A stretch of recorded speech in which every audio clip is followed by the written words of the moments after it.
నాకు మాత్రం ఏం తెలుసు? సెకీతో ఒప్పందం వెనుక అంత జరిగిందని అప్పట్లో ఇంధన శాఖ కార్యదర్శి శ్రీకాంత్ అర్ధరాత్రి 1 గంటకు నిద్రలేపి దస్త్రంపై సంతకం చేయమన్నారు. అంత పెద్ద ఒప్పందంపై నాతో చర్చించకుండా సంతకం చేయమంటున్నారంటే ఏదో మతలబు ఉందనిపించింది. అందుకే సంతకం చేయనన్నాను. మర్నాడు మంత్రివర్గ సమావేశంలో పెట్టి ఆమోదించేశారు. వాళ్ల మాటలు విని అప్పట్లో సంతకం పెడితే ఇప్పుడు పరిస్థితి ఎలా ఉండేదో అని జగన్ ప్రభుత్వంలో విద్యుత్ శాఖ మంత్రిగా పనిచేసిన బాలినేని శ్రీనివాసరెడ్డి వ్యాఖ్యానించారు. సెకీ కుంభకోణం, జగన్కు ఆదాని ముడుపుల వ్యవహారం వెలుగులోకి రావడంతో అప్పట్లో ఏం జరిగిందో బాలినేని ఈనాడుకు వివరించారు. మంత్రిగా నా నిర్ణయాలతో సంబంధం లేకుండానే అంతా జరిగిపోయింది. అలాంటి ఒప్పందాల గురించి ప్రభుత్వ పెద్దలు నాకెందుకు అని చెబుతారు. అడపాదడపా శ్రీకాంత్ వచ్చి సెకీతో ఒప్పందం అని చర్చించేవారు. పూర్తి వివరాలు ఎప్పుడూ చెప్పలేదు. సంబంధిత మంత్రినైనా ఒక్కచోట నేను సంతకం చేయలేదు. మర్నాడు కేబినెట్ సమావేశం ఉందనగా అర్ధరాత్రి 1 గంటకు శ్రీకాంత్ ఫోన్ చేసి సెకీతో ఒప్పందం దస్త్రంపై సంతకం చేయాలన్నారు. పూర్తి వివరాలు తెలుసుకోకుండా ఎలా సంతకం పెడతామని నా పిఎస్ అంతకంటే ముందే అప్రమత్తం చేశారు. దాంతో నేను నిరాకరించాను. కాసేపటి తర్వాత శ్రీకాంత్ నా అదనపు పిఎస్కు ఫోన్ చేసి సంతకం పెట్టకుంటే దస్త్రాన్ని మంత్రిమండలి సమావేశానికి పంపాలని చెప్పారు. ఆయన చెప్పినట్టుగా ఉదయమే మంత్రిమండలి ముందుకు తీసుకెళ్లా. కేబినెట్ అనుమతితో ప్రభుత్వమే ఒప్పందం కుదుర్చుకుంది. నేను ఎక్కడా ఒక్క సంతకం చేయలేదు.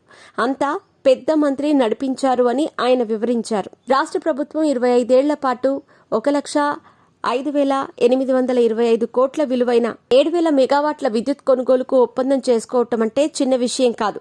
దానికి ముందు చాలా పెద్ద కసరత్తు జరగాలి. ఆ ఒప్పందం రాష్ట్రానికి లాభమో నష్టమో అధికారులు బేరీజు వేయాలి. ఇతర రాష్ట్రాలు ఆ తరహా ఒప్పందాలేమైనా చేసుకుంటే వాటికి ఎంత ధరకు విద్యుత్ వచ్చిందో అధ్యయనం చేయాలి. సంబంధిత మంత్రి, కార్యదర్శి, అధికారులు కూర్చొని మాట్లాడుకోవాలి. నిపుణులతో చర్చించాలి.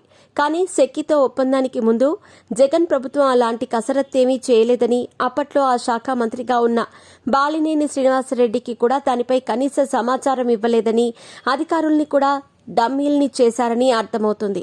అత్యంత వివాదాస్పదమైన ఈ ఒప్పందం జగన్ కోసం, జగన్ వల్ల, జగన్ చేత అన్నట్టుగా పూర్తిగా ఆయన కనుసన్నల్లో కేబినెట్లో నెంబర్ 2గా వ్యవహరించిన పెద్ద మంత్రి మార్గదర్శకత్వంలో జరిగినట్టు తెలుస్తోంది.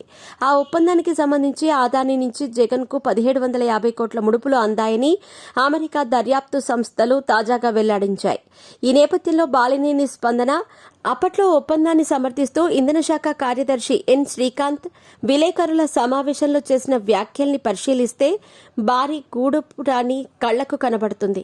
సెకీతో విద్యుత్ కొనుగోలు ఒప్పందంపై 2021 నవంబర్ 7న అప్పటి ఇంధన శాఖ కార్యదర్శి శ్రీకాంత్ విలేకరుల సమావేశంలో నిర్వహించారు.